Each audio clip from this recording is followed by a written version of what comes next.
I'm Daniel Lucas, and welcome to Book 101 Review. Book 101 is all about the books that I read for the last 40 years, and today I have my special guest. She is the author of the book Created to Relate, no other than Miss Desiree Taylor.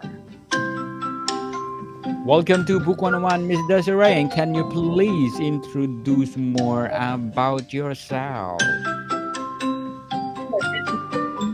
my name is Desiree Taylor, and I'm a mom. I'm a wife. I am an author and a speaker. And I just Created to Relate is my first book, so I'm very new at all of this. Um, I grew up in Westerly, Rhode Island. I'm still here. That's what happens to us here. We get stuck here. So, um, Likewise, Miss Desiree, and thank you so much for sharing your book to the world. So, what does it mean to live beyond religion?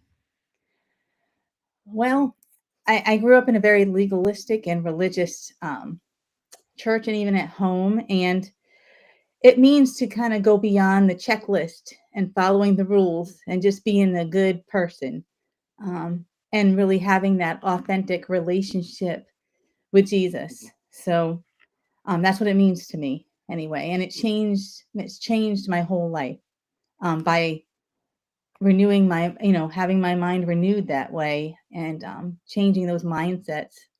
So that's what I wrote about in my book. So, Miss Desiree, what is the central message of Created to Relate? Well, um, that that God created us for relationship.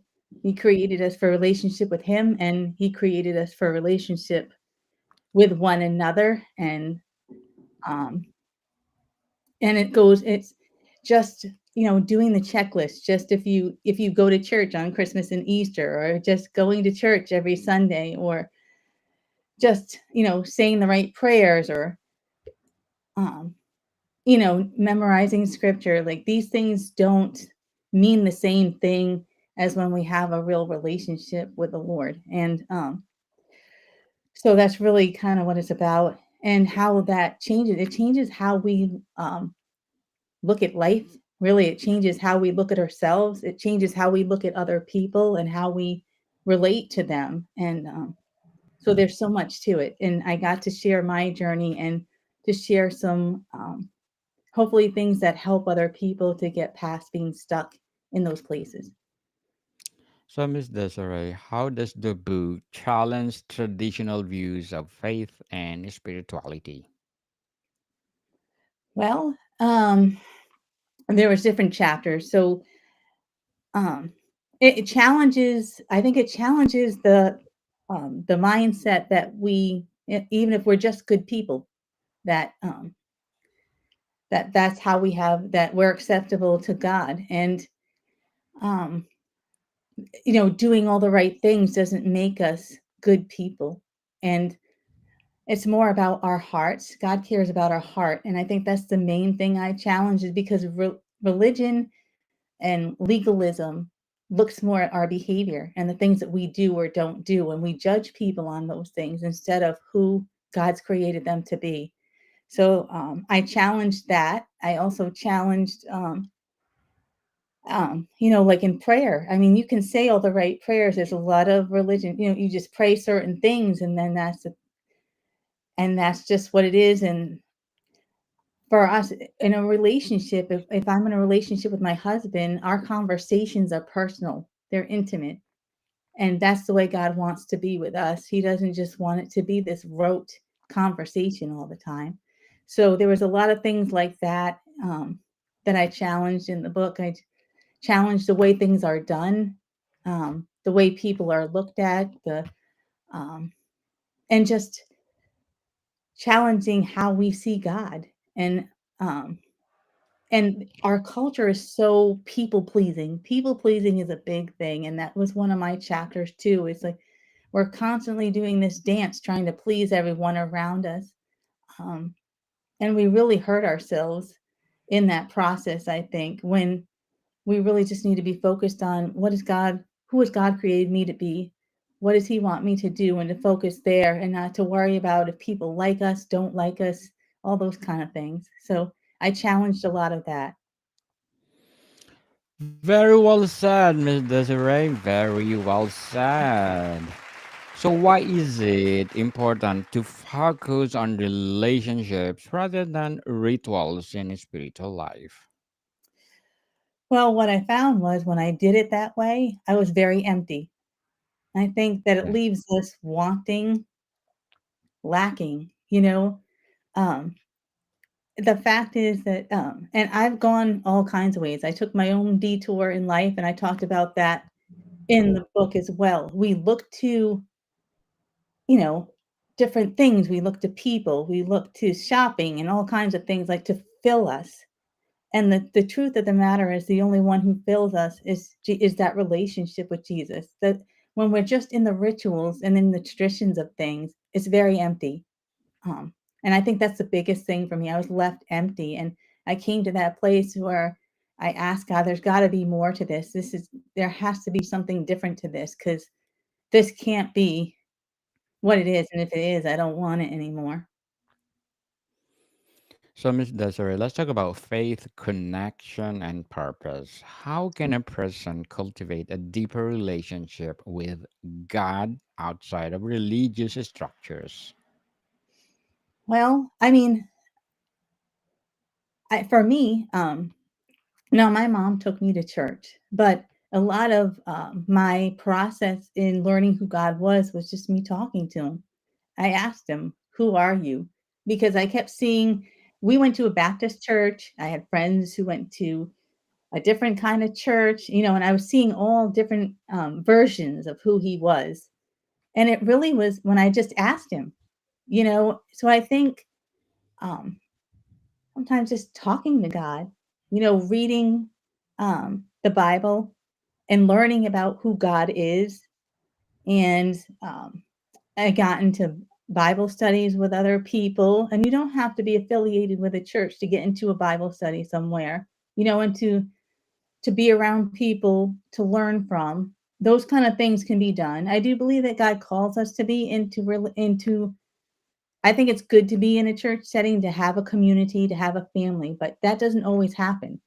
You can that being in a church doesn't make a relationship with God. So that's really important to know and understand. I think.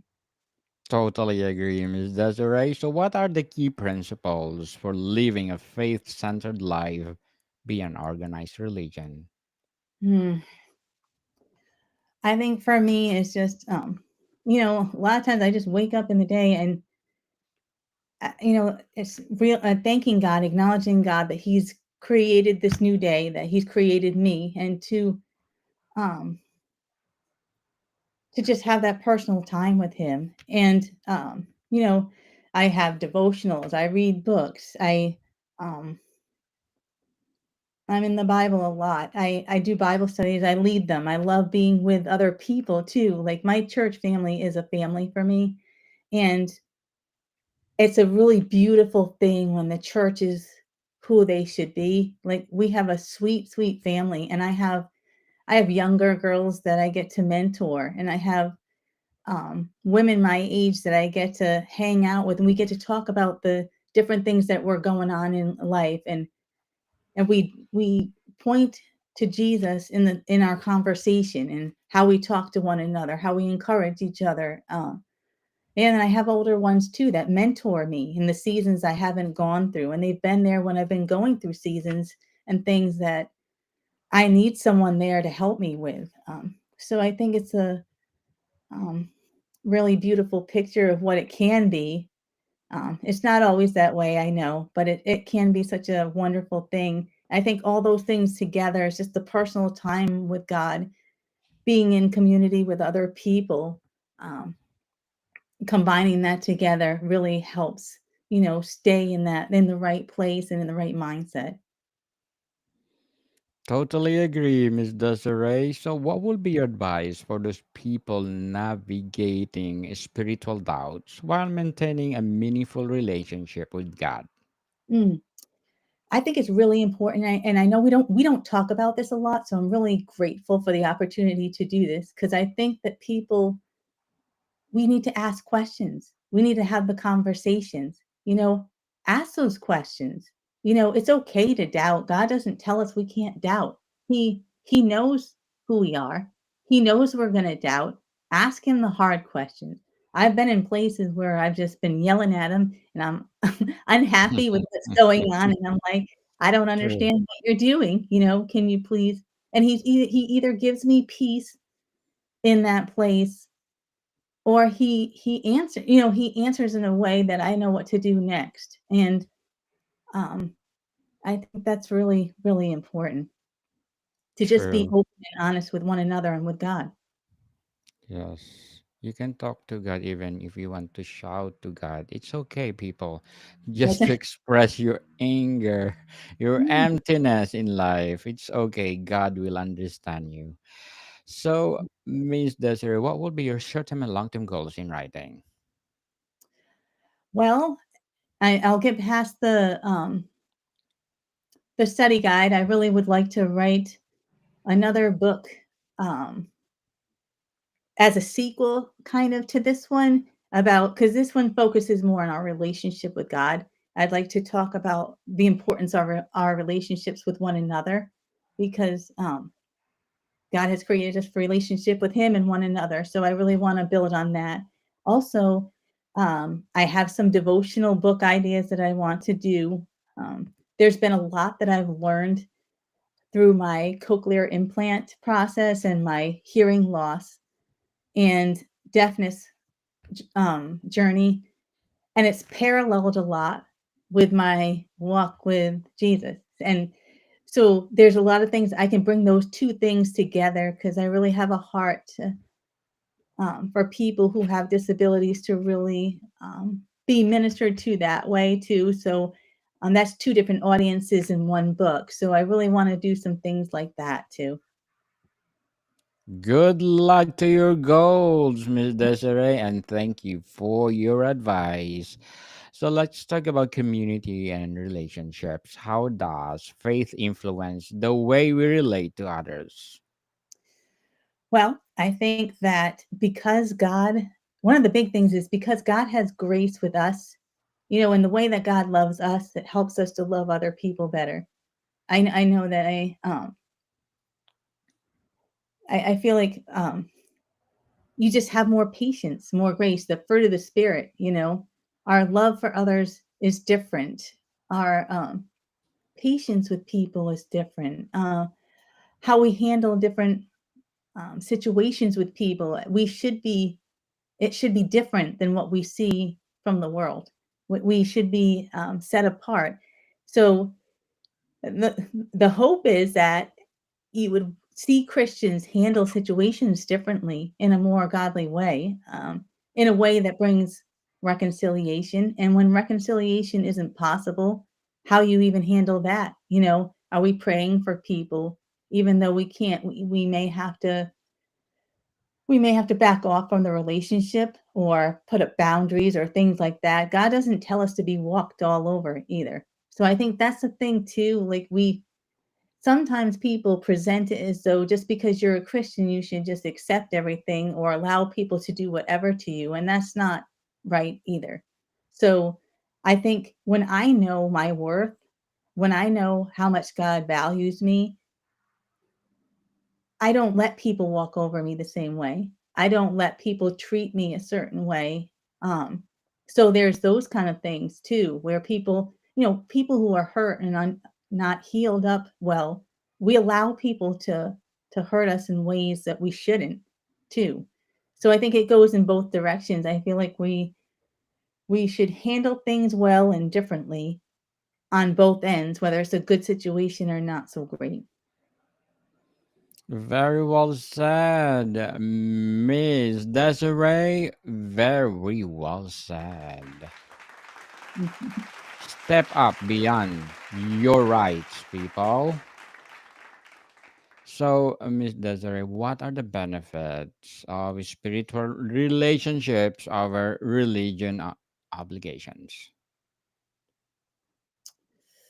Can you say that one more time? Sorry. No worries.